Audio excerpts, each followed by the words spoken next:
For 2 months, my stepdaughter refused to eat my food. I thought she hated me, but one night she told me something terrifying. Was she trying to protect me?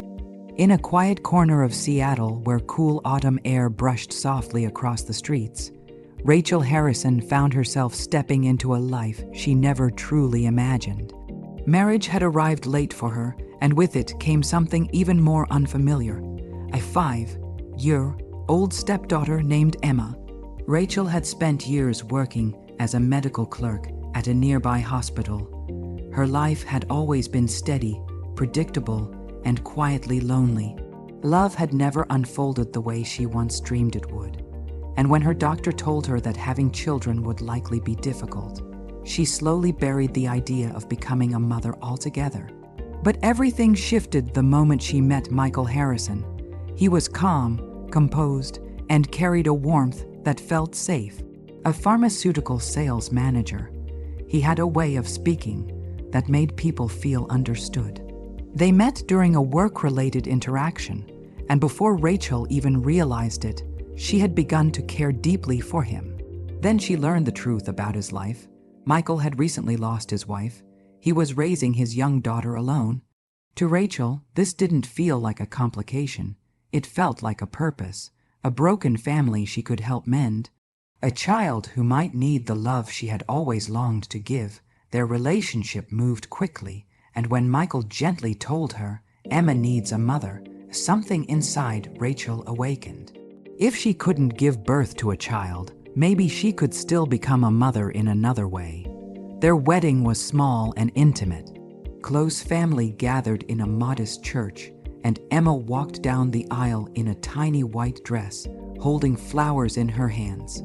She looked like something out of a dream, but reality, just a few months later, felt very different. After 2 months of living together, Rachel couldn't ignore the growing unease inside her. Emma was beautiful, soft blonde hair, bright blue eyes, but there was a distance in her behavior that Rachel couldn't understand. "Good morning, Emma," Rachel would say warmly at breakfast, but Emma barely responded, a quiet murmur. No eye contact, she wouldn't eat. Pancakes, toast, fresh fruit. Rachel tried everything. Emma would only sip a little juice and sit silently. "Emma, eat properly," Michael would say from behind his newspaper, his tone sharp enough to make the child flinch. "It's okay," Rachel would quickly add, trying to soften the moment. "You don't have to force yourself." But Emma would simply shake her head and quietly leave the table. Michael would sigh. "She just hasn't adjusted yet," he explained. "She's used to my late wife's cooking." Rachel understood that talking about his late wife made him uncomfortable. He never shared details, only that she had died suddenly from illness. So Rachel didn't push. Instead, she blamed herself. Maybe her cooking wasn't good enough. She bought recipe books, watched tutorials, experimented every single day. But nothing changed. If anything, Emma seemed to grow more distant. Michael reassured her often, "Give it time, she'll come around." But Rachel couldn't ignore what she kept seeing. Emma's hands trembled sometimes. Her eyes carried a quiet fear. At daycare, Emma behaved like any normal child, smiling, playing, laughing. But the moment Rachel arrived to pick her up, everything changed. The smile disappeared. Dinner after dinner went untouched. Spaghetti, cookies, salads, homemade meals. Nothing worked. "Emma, are you feeling unwell?" Rachel asked gently one evening, kneeling beside her. Emma shook her head. "Sorry, Mama, I'm not hungry." That word, Mama, melted Rachel's heart, but the fear in Emma's voice tightened something deep inside her chest. Even daycare staff began noticing. "She barely eats lunch," they reported. When Rachel brought this up, Michael dismissed it. "You're worrying too much," but the signs kept building. One night, Emma asked for water. Her hands shook as she held the glass. Michael didn't even notice. Rachel couldn't take it anymore.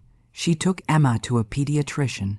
The results: no illness, no physical issue, possibly stress, the doctor said, adjusting to a new family.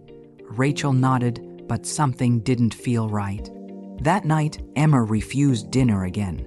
Suddenly, Michael snapped. His voice echoed sharply, making both Emma and Rachel freeze. Afterward, he asked Emma if she disliked Rachel's cooking. Emma didn't answer. She just cried into his chest.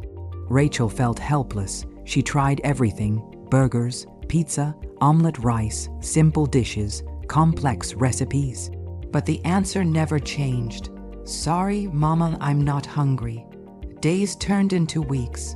Emma grew weaker, paler, more fragile. Rachel cried alone in the kitchen at night, wondering what she was doing wrong. When she asked Michael again about his late wife's cooking, he avoided the conversation. His tone became colder. At times, he even suggested the problem was her. Then came Friday. Michael left for a 3-day business trip. For the first time in months, the house felt lighter. Even Emma seemed different. After watching his car disappear, she quietly said something unexpected. "I want to go to the park." Rachel's heart skipped. At the park, Emma smiled. And for the first time, she ate.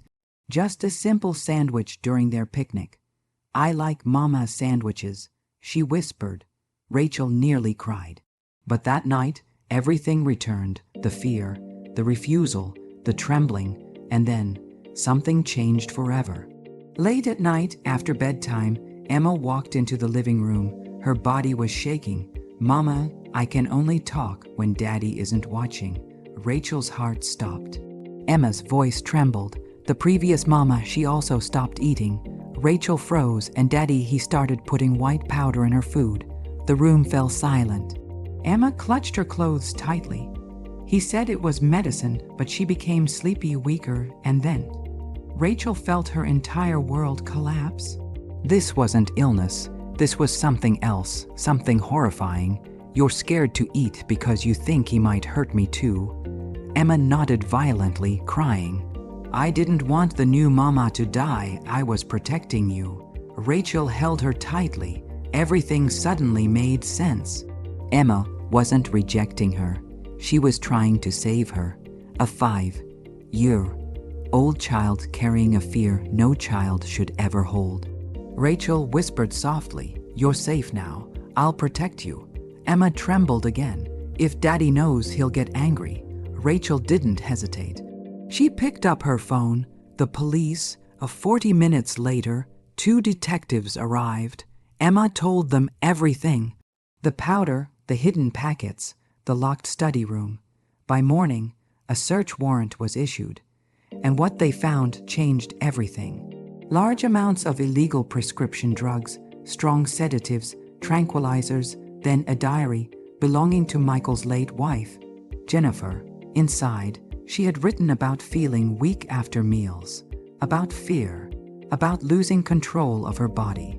One entry ended with a haunting line: "If something happens to me, please protect Emma." Rachel broke down. This had been happening for years. Michael had even taken large insurance policies on both wives. Rachel realized the truth. She was next. When Michael returned, he was arrested. News headlines spread everywhere. The truth could no longer hide. Emma held Rachel's hand tightly. "I was scared of Daddy, but he was still family." "You did nothing wrong," Rachel whispered. "You saved us." Months passed. The trial began. Emma testified. Her small voice shook, but she didn't stop. And in the end, Michael Harrison was found guilty of first-degree murder. It was finally over. Rachel later became Emma's legal guardian. And 6 months later, officially, her mother. They celebrated quietly, just the two of them, cooking together. Emma smiled and said, "I want to eat the real hamburgers, like before." They made them together, messy, imperfect, but when Emma took a bite, her face lit up. "This is the best food in the world." Rachel almost cried. "No more fear." Emma shook her head. "Because Mama doesn't put bad things in food." That night, as Rachel tucked her into bed, Emma whispered softly, "Thank you for protecting me." Rachel smiled gently. "You protected me first." Years later, Emma grew into a happy, bright child.